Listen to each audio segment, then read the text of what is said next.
Hello and welcome to The Real Sex Education. I'm Diggory Waite and I'm joined as ever by accredited sexual relationship therapist Cate Campbell. Hello, Mum. Hello, Diggs. This is the podcast in which our lovely listeners send us, and mainly you, questions about sex, relationships, and sort of everything in between. And we answer pictures them. of their lunch. Oh, yes. Keep the pictures of your lunch coming in, people. If you want to send those in to us, please find us. We're at the RT Pod on Instagram, TikTok, and X. Formerly known as Twitter.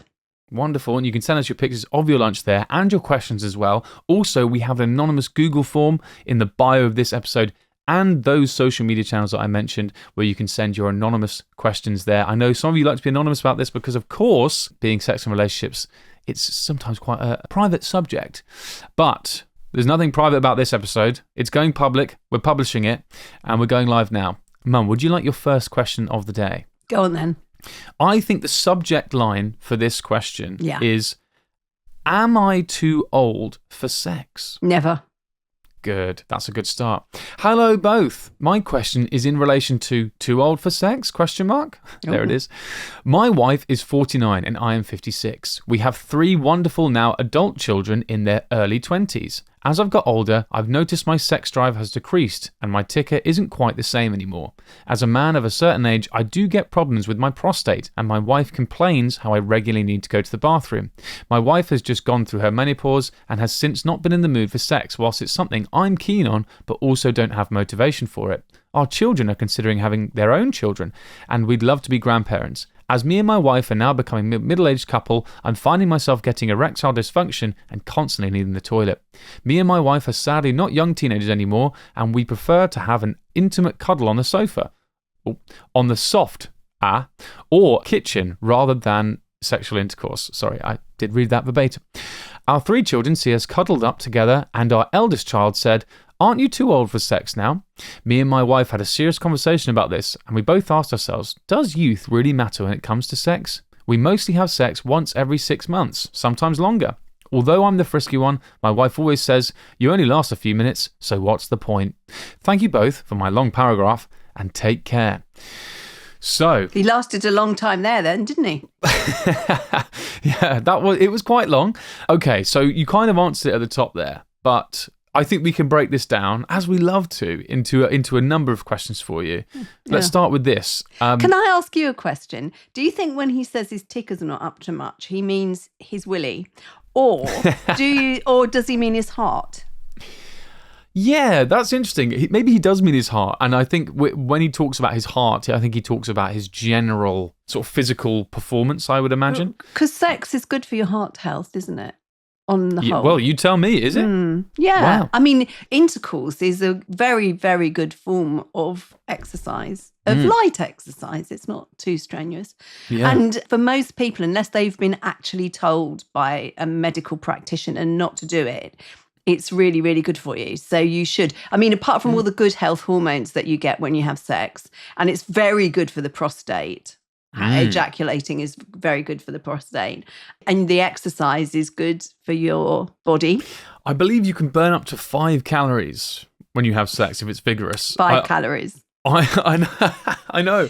I was thinking not so much about losing weight, but more about, exercising your heart. Absolutely right. I don't think you should, quit your gym membership and just start having sex instead. But I just think, the burning up to 5 calories thing might just prove that it's good to stay fit and healthy, and you can do that by having sex. So, like he says about his ticker, don't worry about that. Maybe that's a reason to do it more. At 56 and 49, are they too old for sex? They're really young.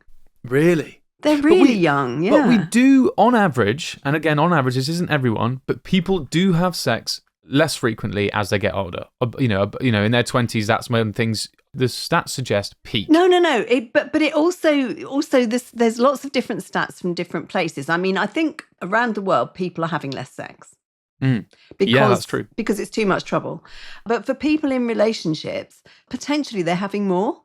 And the thought is that the sex changes. If you're in a long relationship, if you're in a new relationship, they'd be at it like rabbits. Yeah. It's, well, they're not teenagers anymore, hormones. which is what they're saying. But yeah. Absolutely. But there's nothing wrong with not having sex. at all. Oh, obviously, there's nothing wrong with that. If you don't want to, that's absolutely fine. If you want to change it up and do other things which aren't intercourse but which are sexual, that's fine. It doesn't matter whether you orgasm or not. It's you do you is the thing. What's sort of bothering me about this is that it feels as if they're just saying, well, we're done now. We're done. We're not interested in changing things. I mean, if they want to, but they're not going to because they're closing down at 49. Yeah, 49 does feel young to be doing that. Well, 56 does too. Yeah, I mean, yeah. Both. There was some research done a little while ago with people in older age groups, and women's satisfaction with their sex lives peaked at 80. Wow, what? It's because they were done. They were, no, it wasn't. It was all over. They were all their years of being disappointed were behind them. No, they had not given up. These were people who were sexually active. Obviously, they weren't going to have a look at people who had given up and had closed the shop. Yeah.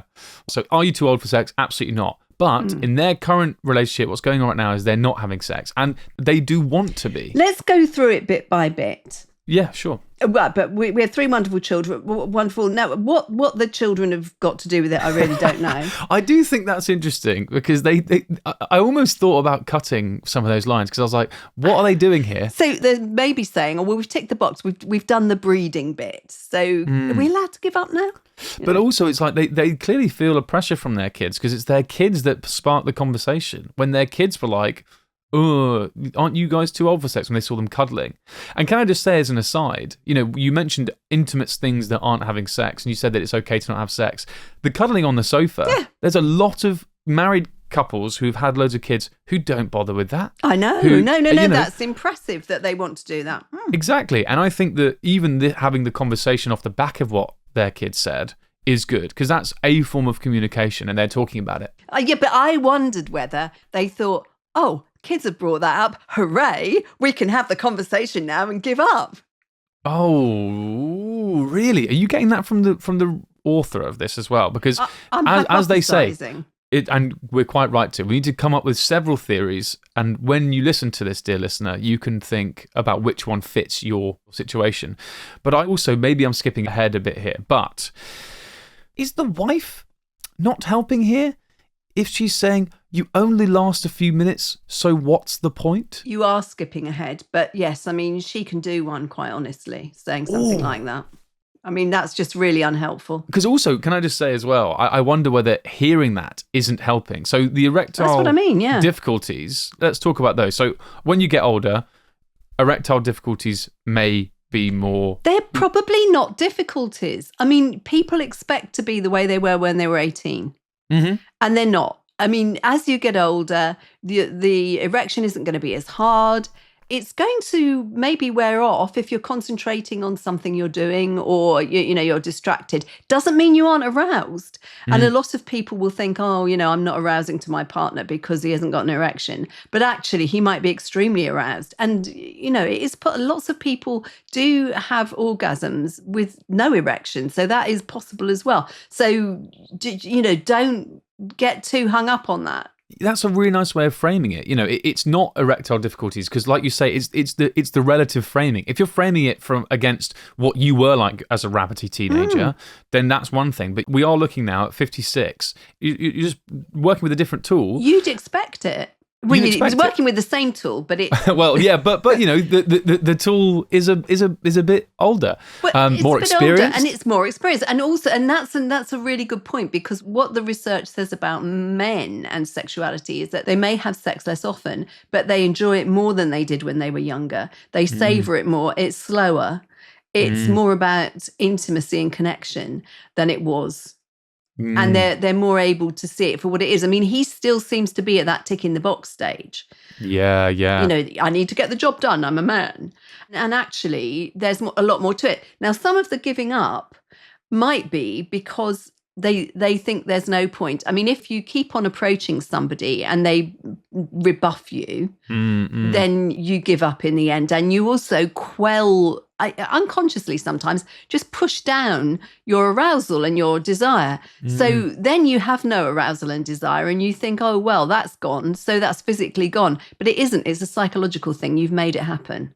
Yeah. And I wouldn't be surprised if that's the case, is when, you have tried things, your wife has gone, what's the point? You don't last very long anyway, which probably won't help your erectile difficulties if you are having them.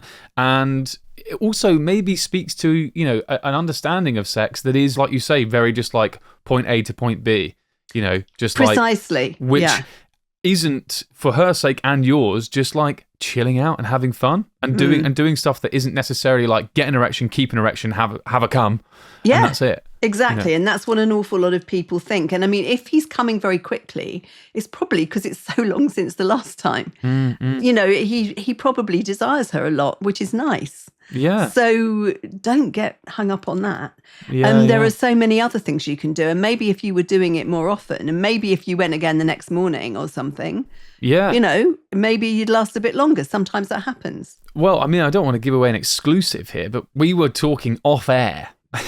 Which, tells you we don't save these conversations for when we're on air. But you were talking about how sometimes premature ejaculations, and it's known to many people, we like to call it early ejaculation, can be a superpower. It certainly can. I think we have discussed this before, because a lot of people with early ejaculation will come once and then be able to go again really quickly, much more quickly than other people who don't have early ejaculation. And sometimes that's because they've trained themselves to come fast, because they've been masturbating fear of being caught out or something like that. Sometimes people squeeze their penis so it seeps, in fact. So they have a seepy kind of cum the first time, and then they have a more squirty one the second time. Yeah. But a lot of people can go again really quickly, and so I definitely would see it as a superpower. Definitely. Yeah. Absolutely, for some people. It might not be the case with this guy, but for some people, it's not the be-all and end-all. I think this is psychological, though, with this guy. I mean, if he does have cardiovascular problems, they should definitely check that out. He needs to check out his testosterone as well, just to be on the safe side. And I will refer you back to our episode with Dr. Janine David, where we talk about testosterone. So there are lots of physical reasons. And we recently heard on the news about research saying there are a couple of times in our lives when we age quickly. So you might find that a lot of things are going wrong all at once, and they came up with like 44 and 60 or something like that. But that's the average. So around that age, which they both are, they could both be having some accelerated changes. So it's worth getting them checked out. It's not worth saying, oh, I've just got these things and they're normal for someone. No, they're not, though. Go and get it checked. You don't just have to say, oh, well, I'm getting older, therefore I'm going to fall apart. No. You don't have to do that. You don't have to do that. I mean, let's just quickly talk about one of the accelerated changes, because we talked about his, but obviously the menopause is one thing that we've mentioned here. I mean, what's going on for her? Well, I would like to. Well, she's potentially perimenopausal, so she may well be put off sex because of hot flushes or sweating or that sort of thing, which is very unpleasant. She might be more irritable. She might have more anxiety during the week her period was due if she misses it or whatever.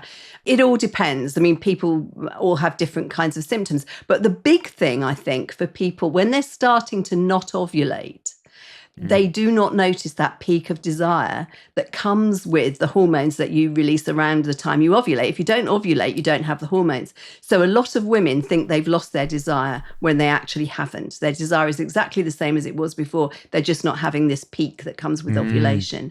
And so they think they're done. Actually, although estrogen does have a role, testosterone is the big role in desire in women and men. So that doesn't start to fall. And even then, it's not that significant until 12 years after your last period. Wow. So that's not where she is. No. People think they are, but it's the symptoms that they're reacting to rather than a whole loss of libido. And I mean, and it goes down in research and stuff. As women experience loss of libido, they don't actually. They're noticing symptoms and they're calling it that. Wow.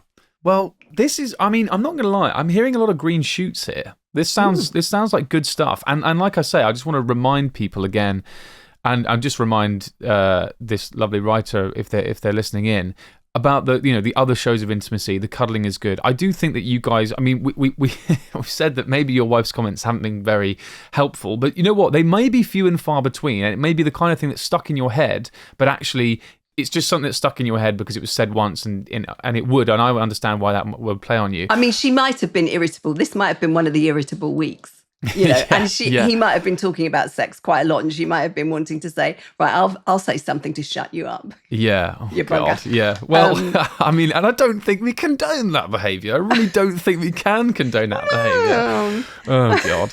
Right, fine. Well, she gets away with it with you. Oh, okay. Hang on. My wife has just gone through her menopause and has not been in the mood for sex. Well, oh, gosh. So that's interesting. Now, HRT can sometimes perk people up as well. But what is HRT? Hormone replacement therapy. Right. So if you've actually had your last period and you know it's your last period, and at 49, that's still, reasonably young to be having your last period, you may start to notice things like the estrogen affects things like vaginal dryness. And there's a heck of a lot you can do about that. You can get lube, obviously, but you can get hormonal pessaries and things. You can even buy things over the counter now. So it's definitely worth talking to your doctor about that sort of thing.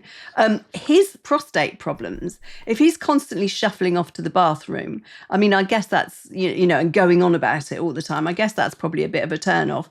But he does not need to put up with an enlarged prostate.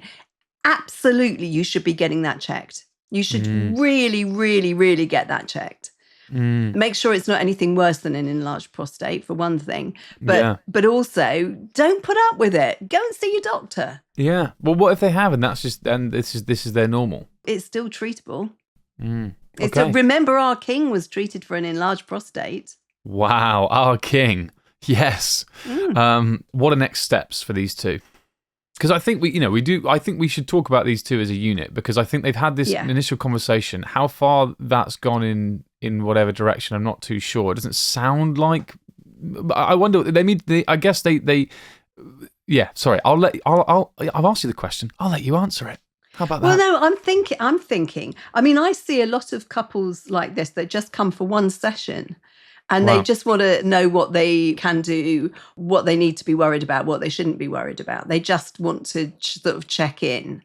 So obviously that's a possibility, but I would definitely get medical checks. For the stuff that you think could be physical, you should not be putting up with it. You absolutely shouldn't. Because apart from anything else, but having a regular sex life is really good. I mean, for women, it adds years onto your life to be having sex regularly, more than men.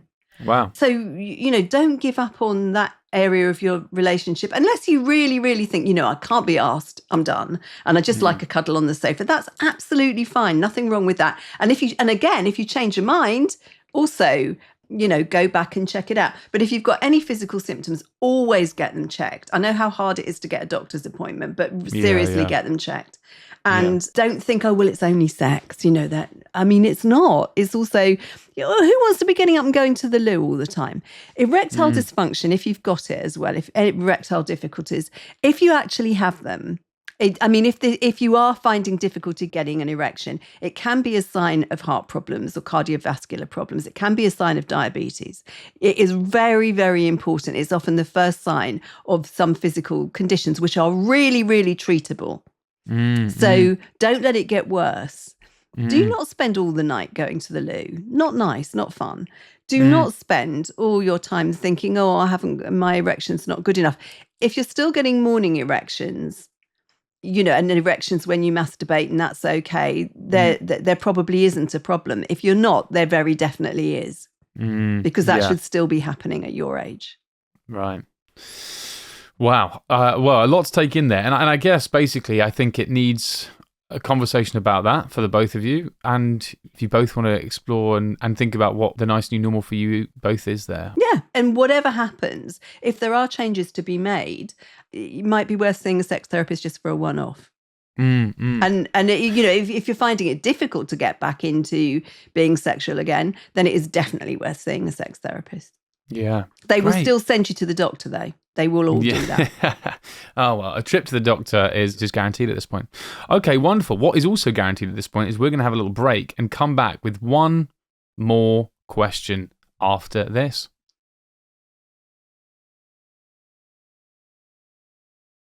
Welcome back to the Real Sex Education After School, I think we call this one, which is fun when we answer your sex and relationship questions. We've got another one here. It is from Woman 18, and they say, how would you figure out pleasure from masturbating away from porn and pornographic content, e.g. erotic literature, audios, ? I don't understand the question. So I completely agree, right? I sort of feel like there's a couple of ways around answering this question. How do you figure out pleasure from masturbating away from porn? I mean, I think they're asking about masturbating without a prompt, without an erotic cue. Yeah. So that's called fantasy. Yes. And using your imagination. Yeah, use your imagination. And don't just think about something you've seen or read or heard. And in your imagination, it doesn't even have to be ethical. Talk about that for a second, because that's really interesting. Well, I mean, things that people do in their head, you know, you can leave off the condom, for instance, because it's in your head. That's not ethical. No, in real life, it definitely is not. And I am definitely not advocating it. But what I'm saying is that what's in your head is in your head. Yeah. And that's not a terrible thing. So an awful lot of people, you know, I've said this 100 million times. A lot of people are put off their orgasm because they're with their partner. Because their partner matters so much. They so want to please their partner that they can't come. You know, that is just a thing. So sometimes thinking about somebody else or going off into your own little fantasy does the trick, you know, and then you open your eyes, there you are with your partner, you're having a nice cuddle, it's been great, you're in a lovely afterglow. Where's the harm? Yeah. Well, I think there's people listening who would think there was some harm there. But you know, listen, who's the sex therapist here? So that's interesting. And again, I know I say this all the time, but it just reminds me about the wonderful women from Brown Girls Do It Too who had on the podcast. And Poppy J was saying that, you know, was it Rabina? They both were talking about their sexual fantasies, and one of them was saying, you know, they imagine being like a princess up a tower and like a knight coming in and having sex with her. And it's like, so your fantasies can be, you know, they can be all sorts. You know, as we say with some of the unethical stuff, as long as it's a fantasy and not a plan, that's great. So I agree. It basically use your imagination, but also, I suppose, figure out pleasure. Okay, how about this? Focus on just sensation alone. It's about figuring out what feels good for you and touching all your erogenous zones. Erogenous being, what is that? I'm saying a word, I don't even know what it means. Arousable zones, and to be honest, they're everywhere. I think they really are. They really are, and it's really interesting that, you know, people who've had spinal cord injuries, their most erogenous zones following the injury are above the site of the spinal cord injury quite often. If you pay attention to that area, it's really interesting. You can create an erogenous zone anywhere. Yeah, I feel like I watched a film about a guy in a wheelchair who would orgasm from his ears being touched. Yeah, I mean, you know, there are. I'd love to see that actually. Yeah, but there I think it's called. I might be butchering this, but I think it's the film called The Intouchables. Now, either he doesn't actually orgasm, or he just enjoys it. But you can orgasm from memory. What? That's crazy. And some people who've just come, usually people with vulvas, can come again by just remembering that they just came. Oh, wow. No, with no movement, nothing. Just that, apparently. I mean, it's quite a trick. Yeah, I sort of have to say, like, I think this is kind of open and shut. How do you figure out pleasure from masturbating away from porn and pornographic content? Use your imagination. This is a really weird thing, because I'm saying get into your head to have the fantasy, but get out of your head and into your body and stop thinking about what you're doing while you're doing it. Yeah. So if you want a fantasy with a story, which some people do, then create the story beforehand, feel you know it, so that you're not having to keep going back into your head and going, no, I got that wrong.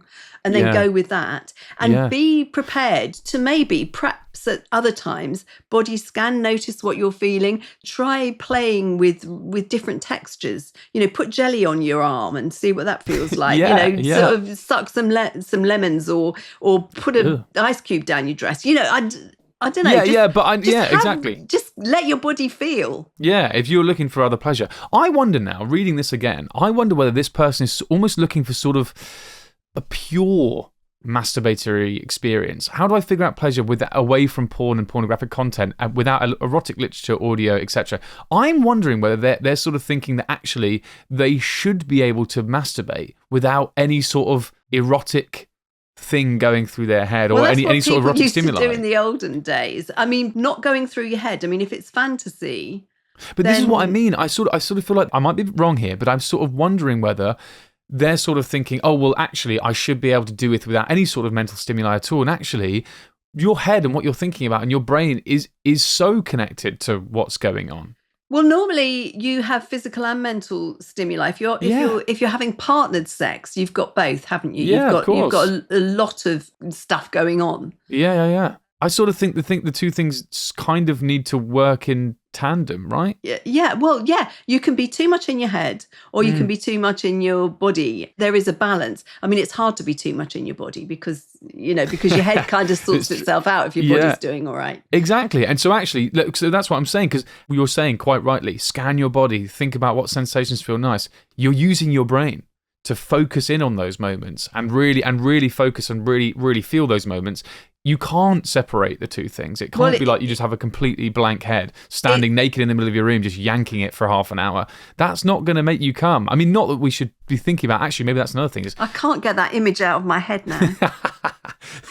But I mean, maybe that's an extreme example, but do you know what I mean? It's just sort of like, I wonder whether that's what they're looking for, this sort of pure orgasm. And it's like, I don't think that's... Does it exist? I mean, one thing is when you're in the shower or the bath or whatever, there are lots of opportunities to notice, to be mindful, because there are smells with all the soap and everything. You've got bubbles. You can feel, what is it like washing yourself with your hand, with a loofah, with a flannel, with soap? What does it feel like when the hot water is dripping all over you, dripping on your head and touching your hair, but then turn up the shower volume. What does that feel like? Is it better, worse, hotter, colder?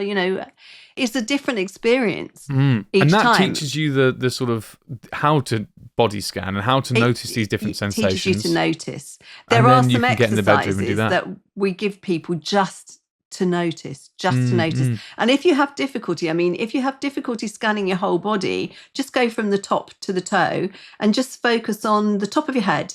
Just briefly, just give yourself a few minutes, give yourself plenty of time to just really notice what's going on, wait and feel. And then, keep focusing on that area for that day. So when you go outside, notice what it feels like when the air hits the top of your head, for instance, what it feels like coming into a warm room, what it feels like when there's a breeze, all of that. Yeah. It's quite fun. Exactly. And then when you're experiencing that, you focus on the top of the head of your penis. Then you move down to your forehead. Oh, right, okay. It's a slow process. It fucking well is. Top of your penis, for God's sake. Sorry, come on. Right. Seriously. I think that's probably a good place to finish, don't you? Finish. Yeah. Oh, wonderful. Enough. What? Thank you so much, everyone, for listening. Very much appreciate it, as per usual. Do get in touch with us if you would like to ask us a question. Ask Mum a question, let's be real. I think some of my interjections today have not been good. I have to say as well, earlier in part one when you were talking, you said about that couple, you said, you do you. And I was sat there, people watching on YouTube will see, I was biting my bottom lip for about 5 minutes, having to say, she doesn't mean masturbate. And luckily we got away with it, but I still had to get that out now. And that just tells you what a detriment I am to the podcast. So please, what is going on, Diggs? I don't know. This is self-flagellation. Don't main. Don't say that. I know you enjoy that. So let's just move on rapidly. Okay, all right, guys. Please, if you want to hear more about that, get in touch on the anonymous Google form in the bio of this episode and our social media channels. We're at the RSC Pod on Instagram, TikTok, and X. Formerly known as Twitter. If you don't know by now, you'll never know. Follow us where you listen to this now, because apparently 50% of you who listen to this aren't following or subscribed on the YouTube. What? 50%, which I kind of love that, because it means that people are discovering us. But it's like, You got to get following, guys, because think about some of the cracking chat we've just had, and there's more of that. There really is more of that. Yeah, and on any topic you decide, because you can ask us a question. Yeah, and guys, I'm not going to lie, we're quite severely low on lunch-related chat as well for Mum. Oh, God, don't. So, this is bad. Yeah, it's real bad. It's bad. I haven't seen an avocado for days. No, exactly. So, guys, please do help Mum out, help yourself out. Ask your questions, send in your lunch, and we'll see you next time for some real sex education. Bye. Bye.